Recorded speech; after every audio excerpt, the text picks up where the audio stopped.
Welcome to Curious Minds.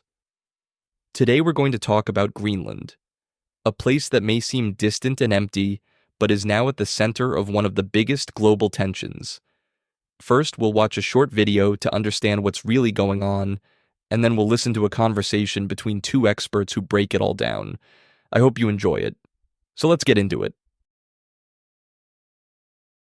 So when you think of the world's most valuable real estate, you probably picture places like Manhattan or Hong Kong, right? But what if I told you that the hottest property on the entire planet is a massive island of ice, with a population smaller than a big town? Okay, let's get into it, because this is the story of why Greenland has suddenly become the center of global attention. It all kind of exploded into the headlines with a question that, honestly, sounded like something out of a movie. Why on earth did the President of the United States want to buy Greenland? And no, it wasn't a joke. It was a serious offer that had a lot of people just scratching their heads. So, what is really going on here? Well, the response from Greenland and Denmark was, let's just say, fast and crystal clear. Their message was basically, we're open for business, but we are absolutely not for sale. And that one quote, it really sets the stage perfectly. It tells you this isn't about some simple real estate deal. No, this is about strategy, resources, and a nation's own identity. And you know, this whole idea isn't new. Not at all. The U.S. has been trying to get its hands on Greenland for more than 150 years, way back in 1867, right after the Civil War, then again after World War II, and now we're seeing it all over again. This isn't just a passing thought. For the U.S., it's clearly a long-term strategic obsession. So what is it? What makes this giant icy island so important, so consistently valuable? Well, it really just comes down to that number one rule of real estate. Location, location, location. And right now, Greenland is maybe the ultimate strategic landlord in the entire world. See, as the Arctic ice melts, a whole new map of the world is basically being revealed. New, shorter shipping lanes are opening up. You've probably heard of the Northwest Passage or the Northern Sea Route. And look where Greenland is, sitting right smack in the middle of it all, connecting 3 continents. It's basically becoming the future toll booth of the Arctic. And for the military, the location is even more critical. This is what's known as the GIOUK gap. That's Greenland, Iceland, and the United Kingdom. It is a vital naval choke point. For NATO, controlling this gap is absolutely essential. It lets them watch Russian submarines and ships moving between the Arctic and the Atlantic. In a way, Greenland is like an unsinkable aircraft carrier in a super strategic spot. And the thing is, the U.S. is already there. Pituffik Space Base, you might know it by its old name, Thule Air Base, is one of America's most critical overseas bases. It's our early warning system for incoming missiles and our eye in the sky for watching space. It was huge during the Cold War, and now, with all these new global tensions, it's becoming incredibly important all over again. But Greenland's value isn't just about its strategic spot on the map. No, that same melting ice is starting to reveal the real prize, the thing that has entire economies buzzing with excitement. We're talking about a massive treasure trove of resources hidden just under the ice. Just think about this number for a second. 25. Out of the 34 materials that the European Union calls critical, Greenland is thought to have 25 of them. We are talking about the absolute building blocks of our modern life. The stuff you need for your phone, for electric cars, for wind turbines, for pretty much all advanced technology. Okay, but here's the huge catch.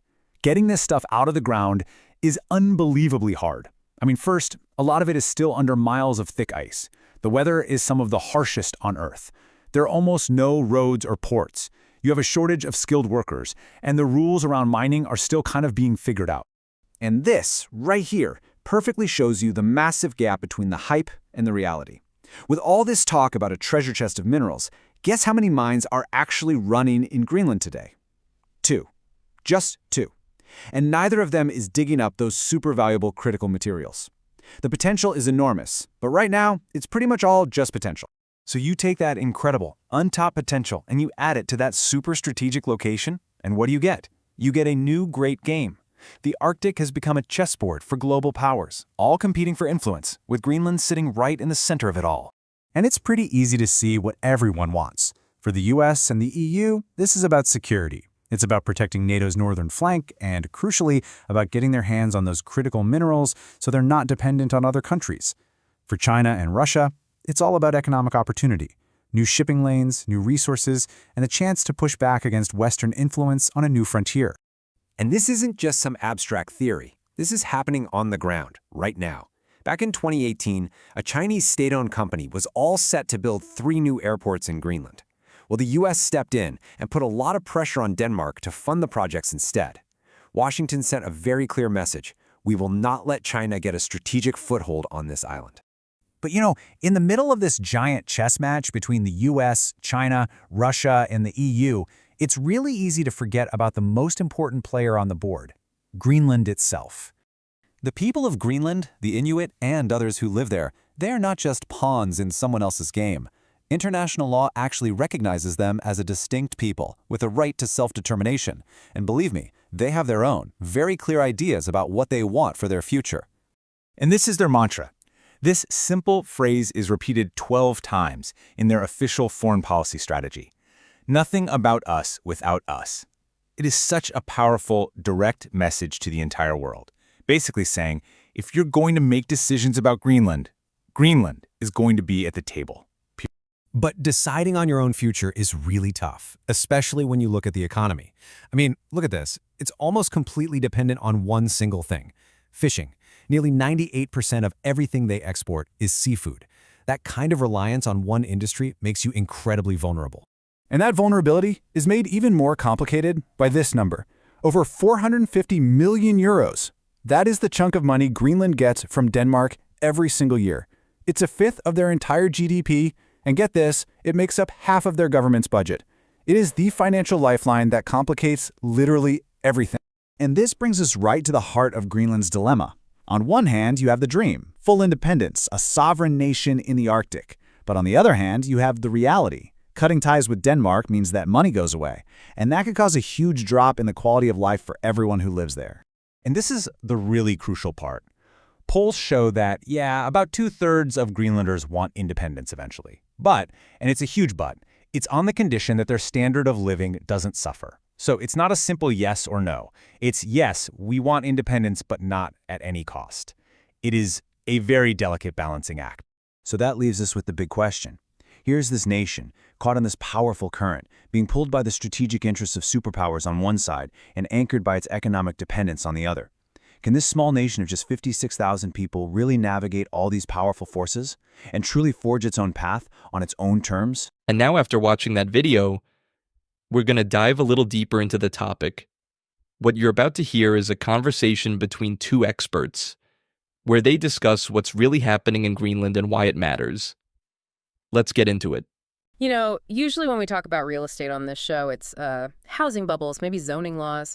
But back in 2019, the whole world got a lesson in, well, what I guess we have to call extreme real estate. You're talking about the headline that launched about 1,000 memes. Oh, absolutely. Yeah. The President of the United States just, casually floating the idea of buying Greenland. Yeah, like it was a timeshare or something. Exactly. And the reaction, I mean, people just thought it was a joke. Or a storyline from a TV show that somehow leaked into the real world. Right. And it was mostly played for laughs. The Danish prime minister called it absurd. Mm-hmm. The internet photoshopped Trump towers onto icebergs. But here's the thing, and this is why we're digging into it today. Yeah. Once all the laughter died down, the geopolitical analysts, they all kind of stopped and went, wait a minute. They stopped laughing because the logic behind the request, however clumsily it was put, is actually deadly serious. That is the pivot. That moment was a signal flare. It basically moved Greenland from the edge of the map right to the dead center of global strategy. And that's our mission for this deep dive. Right. We're unpacking a whole stack of research here, including a really comprehensive briefing from the European Parliamentary Research Service and a very provocative, almost scary military analysis from William Spaniel. And the goal is to figure out why this huge icy island with a population that wouldn't even fill a football stadium is suddenly becoming the stage for the next great power contest. We're talking U.S., China, Russia, the EU. They're all in. And so let's set the stage. I think most people get that Greenland is big, but big really feels like an understatement when you see the numbers. Oh, it is. It's the world's largest island, over 2 million square kilometers. So for scale, think about like 3 Texases. 3 Texases.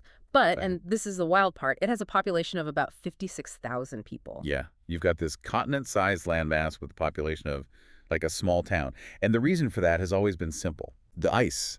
81% of it is just buried under this massive ice sheet. Or at least it was buried. And I think that gets us to the catalyst. Why now? Why is everyone suddenly looking north? It's climate change. I mean, the data is just undeniable. The Arctic is heating up about 4 times faster than the rest of the globe. And while that's an environmental tragedy, in the, cold calculus of geopolitics, some nations see it as an opportunity. Because as the ice melts, the map of the world is literally changing. It is. New shipping lanes are opening up. Now, we've heard about the Northwest Passage in Canada, or the Northern Sea Route over Russia. Those aren't new ideas. Right. People have been talking about those for years. But the melting ice is creating a third option, and this is the real game changer. It's called the transpolar route. The transpolar route, it sounds like something out of science fiction. It does, but it's really just simple geometry. The other 2 routes, they hug the coastlines. Meaning you're in Canadian or Russian territorial waters. Exactly. You're playing in their backyard. You have to deal with their rules, their fees, their icebreakers.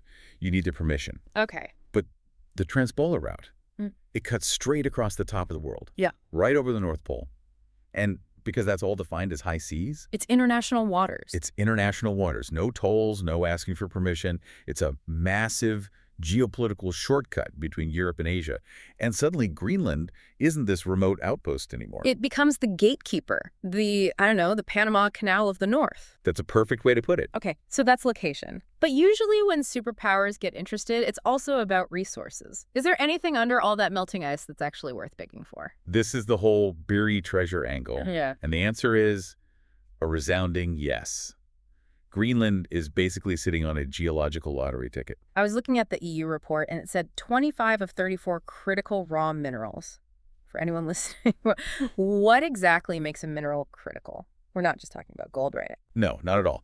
Think less jewelry, more functionality. Critical means 2 things. It's vital for your economy, and there's a high risk the supply could be disrupted. So we're talking about rare earth elements, graphite, lithium. The stuff you need to run the modern world. Pretty much. You can't build an EV battery, a wind turbine, or, and this is key, an F-35 fighter jet, without these things. And right now, who controls the supply chain for almost all of them? China. China. So for the U.S. and Europe, Greenland is supply chain security. It's getting the ingredients for your economy and your military from a friendly partner, not a strategic rival. The U.S. thinks 43 of the 50 minerals it needs for national security are probably there. 43? That's a staggering number. So why isn't there a gold rush happening right now? Why isn't the island just covered in mines? And that's the reality check, right? It's not a gold rush. It's more like a cold rush. Mining in Greenland is a logistical nightmare. Just because of the weather? The cold, the 24-hour darkness in winter, the wind, yeah. But mostly the lack of infrastructure. You can't just drive a truck to a mine site. There are no roads between towns in Greenland. Wow. To open a mine, you have to build the port, the power plant, the housing for workers, all of it from scratch. So the startup costs must be astronomical. Insane. Right now, there are only 2 active mines on the entire island, and neither of them is even producing those critical materials yet. Yeah. But the potential is what's driving the strategy. Everyone wants to lock down the rights now. Okay, so we have the trade route, we have the minerals, but there's a third piece here, and this one feels the most urgent, the military angle. I've heard Greenland called an unsinkable aircraft carrier. That's an old Cold War term, but yeah, it's making a big comeback. Yeah. If you look at a globe, and you really do need a globe for this, not a flat map, Greenland sits right between North America and Russia. The shortest path for a missile. Or a bomber, which is why the U.S. has been trying to get its hands on it for over a century. That 2019 offer wasn't the first time. Oh, Not even close. They looked into it in 1867, tried again in 1910. And in 1946, President Truman actually offered Denmark $100 million in gold bars. Gold bars, seriously. Shows you how badly they wanted it. And the jewel in that strategic crown is the Pacific Space Base. What used to be called Thule Air Base. Right. It's the U.S. military's northernmost installation. It's got these huge radars that are basically the eyes of the U.S. missile defense shield. If a missile comes over the pole, Pacific is what sees it first. Okay. If you lose that base, the U.S. goes partially blind in the Arctic. And there is another acronym in the research that seems really important here, the GIUK gap. GIUK. The Greenland, Iceland, United Kingdom gap. You should picture it as a gateway in the ocean. Yep. If Russian submarines want to get from their Arctic bases into the Atlantic to, say, threaten shipping lanes or cut undersea internet cables, they have to pass through that gap. And Greenland is the western wall of that gate. Precisely. Control Greenland, And you can put sensors in aircraft there to watch that choke point. You can bottle up the Russian Navy. But if Russia controls it, the gate is wide open. Which I guess brings us right back to that absurd idea of buying the island. The Danes said, "We're open for business, not for sale." But one of our sources, William Spaniel, he did this really fascinating thought experiment. Yeah, this part is pretty chilling. He basically said, okay, what if the U.S. didn't ask? What if they just took it? He plays out this hypothetical U.S. invasion of Greenland. And the military part, he says, would be laughably easy. That's what I was surprised by. I mean, look at the defenses. Denmark's naval squadron for the area is 4 frigates, a few patrol ships, and the Royal Yacht. The Royal Yacht, I'm guessing that's not designed for combat? It's probably a beautiful ship, but no, it's not stopping a U.S. carrier strike group. The U.S. could take the island in an afternoon. Militarily, it's trivial. But, and this is the huge but, Spaniel's whole point is that winning that battle would completely destroy the United States. Oh, absolutely. It's a lesson in how the modern world actually works. It's not about who has the most tanks anymore. It's all about economic interdependence. If the U.S. invaded a NATO ally, I mean, the backlash would be instant. So walk me through it. The U.S. lands, they raise the flag. Then what? Well, first, you can't hide it. It's not a secret. So immediately, trade with Europe just stops. That's $700 billion in exports, gone. Overnight, global supply chains just snap. The U.S. economy goes into a nosedive. It would be a depression that makes 2008 look like a tiny dip. Yeah. But the real kill shot is the debt. Europe holds about $3.6 trillion in U.S. treasuries. And if they decided to just dump all of that on the market? If they panicked or just wanted to retaliate and liquidated all that debt, the U.S. dollar collapses, interest rates would go through the roof.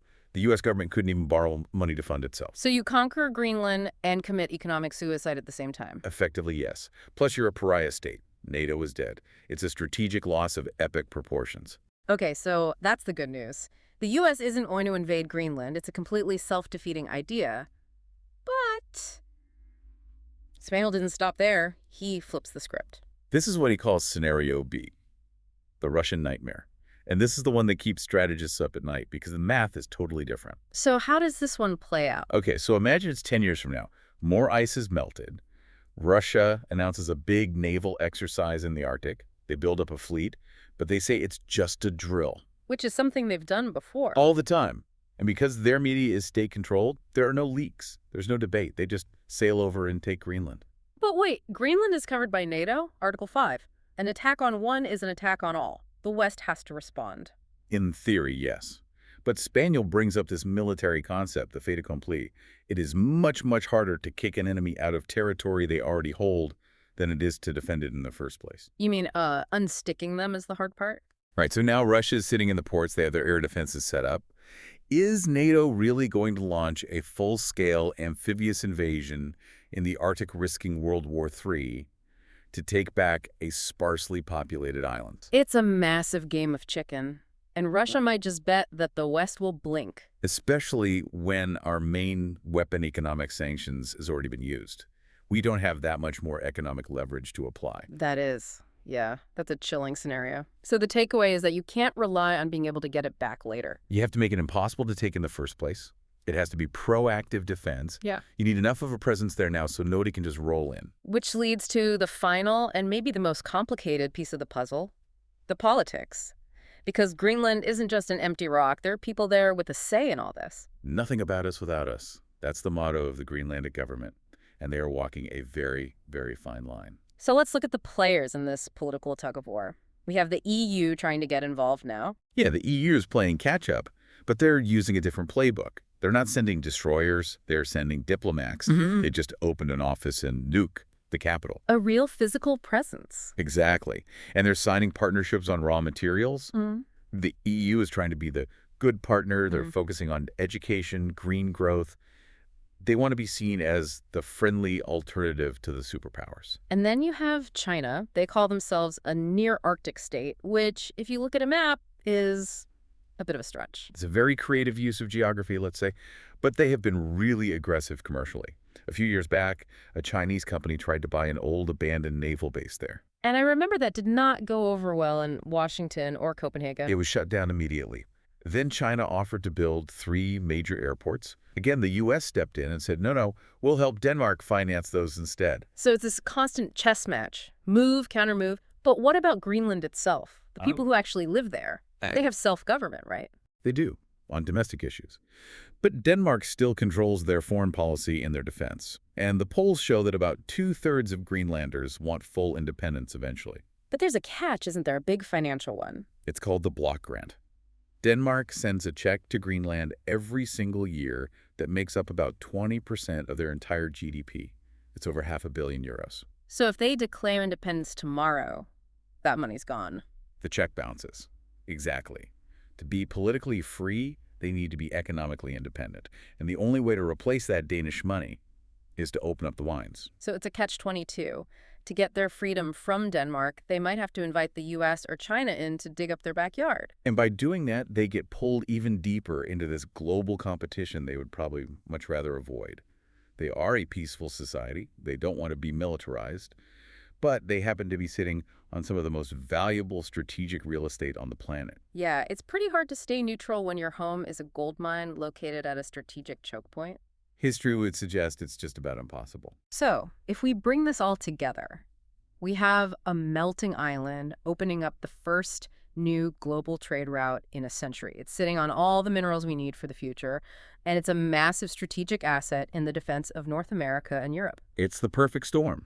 Climate change, the race for resources, and military tension all crashing together in one place. And for you, the listener, this is why you're going to keep seeing Greenland pop up in the news. It's not really about a real estate deal. It's about who controls the future of technology, trade, and security. Yeah, the ice-cold war is really just getting started. All these moves we're seeing now, the EU office, the U.S. radar upgrades, the mining deals, this is just the opening phase. And that leaves me with the final thought for today. If that Russian nightmare scenario is plausible, and the only real defense is to build up a presence before something happens, who pays for it? Does Denmark pay? Does the U.S., does NATO as a whole foot the bill for fortifying the island? And maybe the biggest question, will the people of Greenland even allow it? That is the billion-dollar question with no easy answer. Thanks for diving deep with us on this one. It's a topic we will definitely be coming back to. Absolutely. Thanks for listening. We'll see you next time.